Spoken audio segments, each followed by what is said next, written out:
हरे कृष्णा। आप सभी भक्तों का गीता सीरीज में एक बार फिर से स्वागत है। आज हम 11वें अध्याय की शिक्षाओं पर चर्चा करेंगे। भक्तों, यह अध्याय बहुत ही ड्रामेटिक है, बहुत ही सुंदर है यह अध्याय। कृपया इसे ध्यान से सुनिए। भक्तों, इस अध्याय में अर्जुन भगवान से रिक्वेस्ट कर रहे हैं कि वो अपना विश्व रूप दिखाएं। अर्जुन विश्व रूप क्यों देखना चाहते हैं? इसके 4 कारण हैं। पहला, अर्जुन भगवान की महिमाओं को हमारे सामने लाना चाहते हैं। दूसरा, अर्जुन भगवान की दिव्यता स्थापित करना चाहते हैं। वो हमें बताना चाहते हैं कि भगवान कोई सामान्य व्यक्ति नहीं है, वो परम पुरुषोत्तम भगवान हैं, उनमें अतुलनीय शक्तियां हैं। तीसरा, अर्जुन यह साबित करना चाहते हैं कि भगवान सत्य वचन हैं।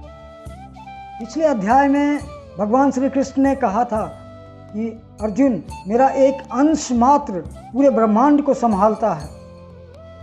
तो अर्जुन सोचता है कि कलयुग में लोग कहेंगे कि कृष्ण बड़ी बड़ी बातें हाँक रहे थे, ऐसा कुछ नहीं कर सकते हैं कृष्ण।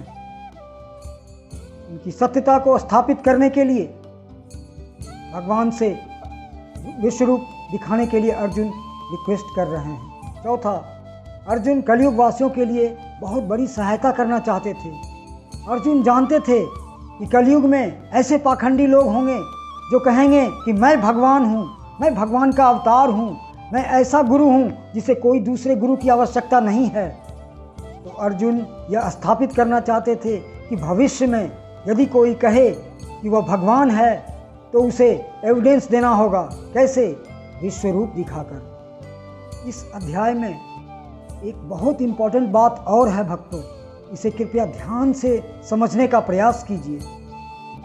बहुत सारे लोगों का प्रश्न रहता है कि विष्णु से श्री कृष्ण आए, श्री कृष्ण से विष्णु आए, विष्णु श्री कृष्ण के अवतार हैं, कोई कहते हैं श्री कृष्ण विष्णु के अवतार हैं, इत्यादि इत्यादि। तो भगवान श्री कृष्ण ने इस अध्याय में क्लियर कर दिया है कि सबसे पहले उनका 2 भुजाओं वाला रूप है, जिन्होंने विश्व रूप भी दिखाया और चतुर्भुज रूप भी दिखाया है।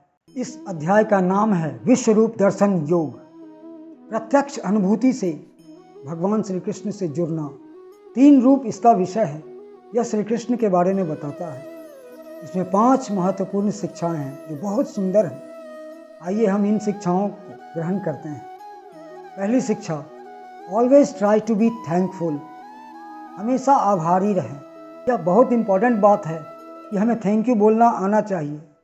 इस अध्याय में अर्जुन भगवान श्री कृष्ण से कहते हैं, मद अनुग्रहाय परमं गुह्य अध्यात्म संगीतम यत्त्वयोक्तं वचस्तेन मोहो अयम विगतो मम। मद अनुग्रहाय। अर्जुन भगवान श्री कृष्ण कहते हैं कि भगवान आपने जो हमारे ऊपर इतनी बड़ी कृपा की है उसके लिए बहुत बहुत धन्यवाद। अर्जुन थैंक यू क्यों बोल रहे हैं? अरे भगवान श्री कृष्ण ने अर्जुन के मोह को दूर कर दिया है। अर्जुन अज्ञानता के अंधकार में था, भगवान श्री कृष्ण ने उसे इस अज्ञानता के अंधकार से ज्ञान के प्रकाश में लाया है, इसीलिए उसे थैंक यू बोल रहा है। तो हमें भी डेली बेसिस पर भगवान को थैंक यू बोलना चाहिए। भक्तों, हमें भगवान से कहना चाहिए कि हमारी कोई योग्यता नहीं है भगवान कि हम आपको कुछ दे सकें। जो कुछ भी है वो सारा आपका दिया हुआ है और आपने हमें बहुत कुछ दिया है, इसके लिए बहुत बहुत धन्यवाद। तो हमें हर दिन भगवान को थैंक यू बोलना चाहिए। दूसरी शिक्षा, गिफ्ट ऑफ नॉलेज। ज्ञान का उपहार दीजिए। Best gift is the gift of knowledge. अगर आपको ज्ञान मिला है तो प्लीज़ इसे बांटिए। अगर थोड़ी भी मात्रा में ज्ञान प्राप्त है तो इसे बांटिए।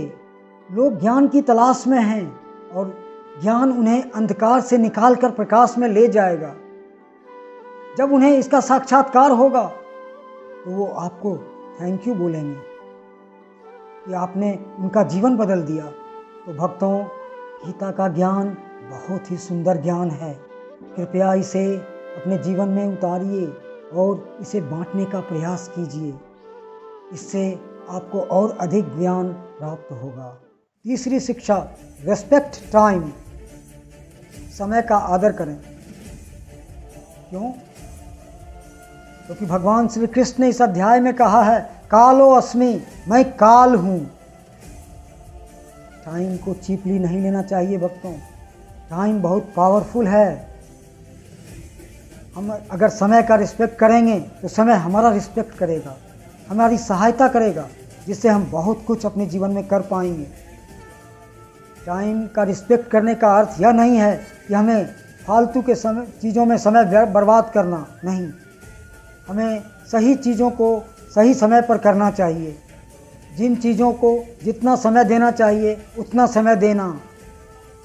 इसीलिए अगर हम ऐसा करते हैं तो हम एक दिन में बहुत कुछ कर पाएंगे। इसलिए हमें समय का आदर करना चाहिए भक्तों। चौथी शिक्षा, learn the art of praying. प्रार्थना की कला को जानिए। हमें मांगने की कला को जानना चाहिए। आजकल बहुत दुख की बात है कि लोग व्हाट्सएप पे, ट्विटर पे, फेसबुक पे, मैसेंजर पे कुछ भी पूछना चाहते हैं या कुछ भी मांगना चाहते हैं तो वो डायरेक्ट पूछते हैं, ये मेरा प्रश्न है, इसका उत्तर दीजिए। ये अच्छी बात नहीं है। हमें विनम्रतापूर्वक कोई भी प्रश्न का उत्तर जानना चाहिए। भक्तों, एक सूत्र है, एक प्रिंसिपल है कि अगर आप अच्छे से मांगोगे तो देने वाला बहुत ज़्यादा ही देगा। हम सब मांगने वाले हैं। हमें भी कुछ न कुछ चाहिए। हमें भगवान से कृपा मांगनी चाहिए। तो हमें मांगने की कला को जानना चाहिए भक्तों। पांचवी शिक्षा, एम आई विथ गॉड। क्या मैं भगवान के साथ हूँ? श्री कृष्ण ने अर्जुन से कहा, तुम मेरे हाथ निमित्त बन जाओ और वो करो जो मैं चाहता हूँ, श्रेय तुम्हें जाएगा। यूएस के एक प्रेसिडेंट थे जिनका नाम था अब्राहम लिंकन। उन्होंने एक बहुत सुंदर बात कही थी। उन्होंने कहा था, पीपल से गॉड इज विथ अस। लोग कहते हैं भगवान हमारे साथ हैं, पर क्या उन्होंने कभी सोचा है कि एम आई विथ गॉड? क्या मैं भगवान के साथ हूँ? हम अपने प्लान्स बनाते हैं और भगवान से कहते हैं कि प्रभु हमारी प्लान्स को पूरा कर दो। पर क्या हमने कभी भगवान से पूछा है कि भगवान आपका क्या प्लान है? नहीं, हम सिर्फ अपने प्लान्स में भगवान को फिट करना चाहते हैं। यह उचित नहीं है भक्तों। एक्चुअली लाइफ का गोल यह है कि हम भगवान की प्लान को जानें और उनके अनुसार अपना जीवन जिएं। भक्त वो होता है जो भगवान की योजनाओं को अपनी योजना बना लेता है। जो भक्त नहीं होता वो अपनी योजना बना करके भगवान को कहता है, भगवान ये कर दो। अगर यह करते हो तो आप एग्जिस्ट करते हो, नहीं तो आप एग्जिस्ट नहीं करते हो। तो इस प्रकार आज की 5 महत्वपूर्ण शिक्षाएं पूर्ण होती हैं।